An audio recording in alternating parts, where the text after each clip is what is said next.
കഴിഞ്ഞ ദിവസം ഒരു കുർബാന ഉണ്ടായിരുന്നു എനിക്ക്.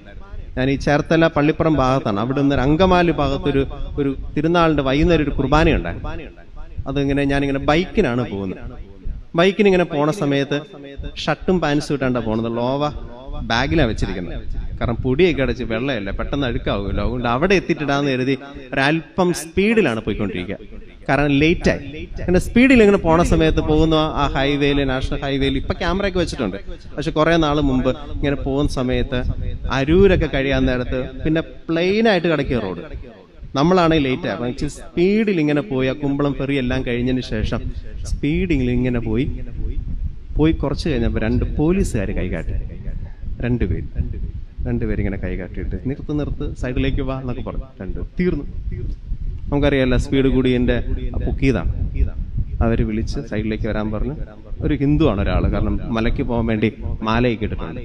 അവരിങ്ങനെ വിളിച്ചിട്ട് പറഞ്ഞു സ്പീഡ് കൂടുതലാണ്, ഫൈൻ 2000 രൂപ കൊടുക്കാൻ.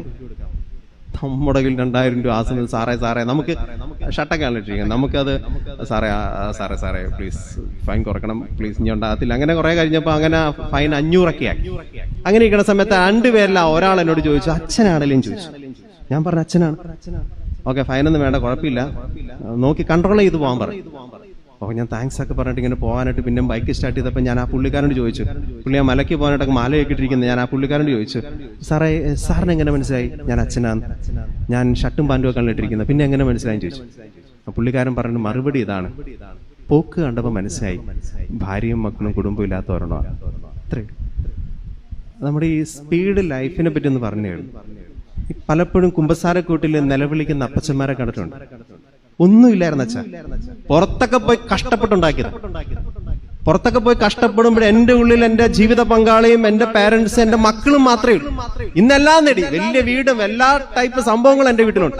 പക്ഷെ ഒരൊറ്റ പ്രശ്നമേ ഉള്ളൂ, ഞാൻ ആർക്കൊക്കെ വേണ്ടിയാണ് കഷ്ടപ്പെട്ടത് അവരുടെയൊക്കെ ഉള്ളിൽ ഇന്ന് എനിക്ക് വലിയ സ്ഥാനമില്ലെന്ന് പറഞ്ഞ് നിലവിളിക്കുന്ന അപ്പച്ചന്മാരെ ഒത്തിരി ഞങ്ങൾ അച്ഛന്മാര് കുമ്പസാരെ കൂട്ടി കണ്ടിട്ടുണ്ട്. ആരാ അത് വരുത്തി വെച്ചത്? അങ്ങനെ ആക്കി തീർന്നത് ആരാ? എല്ലാം നേടി ഇപ്പൊ നേടേണ്ടതൊന്നും നേടിയിട്ടില്ല. അതാക്കി തീർന്നത് പ്രിയപ്പെട്ട മാതാപിതാക്കളെ നിങ്ങൾ തന്നെയാ.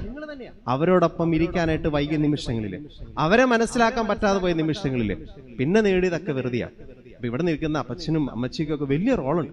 ഈ തലതൊട്ടപ്പനും ഒക്കെ റോൾ എന്ന് പറഞ്ഞാൽ നിങ്ങൾ ആർക്കൊക്കെയാണോ ഈ തലതൊട്ടപ്പനും അതുമല്ലെങ്കിൽ മാമൂദിസ് കൊടുക്കുന്ന സമയത്ത് സ്റ്റൈലപ്പനും കൊടുക്കുന്ന സമയത്ത് ആ രീതിയിലുള്ള ആ കുദാശ നേടിയിട്ടുണ്ട്. നിങ്ങളൊന്ന് ചിന്തിച്ചു നോക്കണം. ഞാൻ ആരെയൊക്കെ വലിയ കാര്യമായിട്ട് ചില അല്ലപ്പനോട്ടൊപ്പം പറയും ഞാൻ 5-6 പേരൊക്കെ തലതൊട്ടുണ്ട്. നിങ്ങളുടെ വലിയൊരു ഉത്തരവാദിത്വം ഉണ്ട് കേട്ടോ.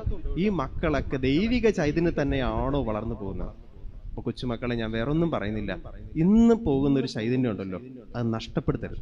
വിശുദ്ധ ചാവറപ്പിതാവ് പറയുന്ന ഒരു കാര്യമുണ്ട്. ഞാനൊരു CMA അച്ഛനാണ്.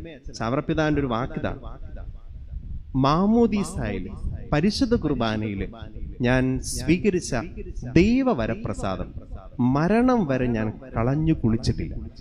അങ്ങനെ പറയാനായിട്ട് നമുക്ക് പറ്റട്ടെ.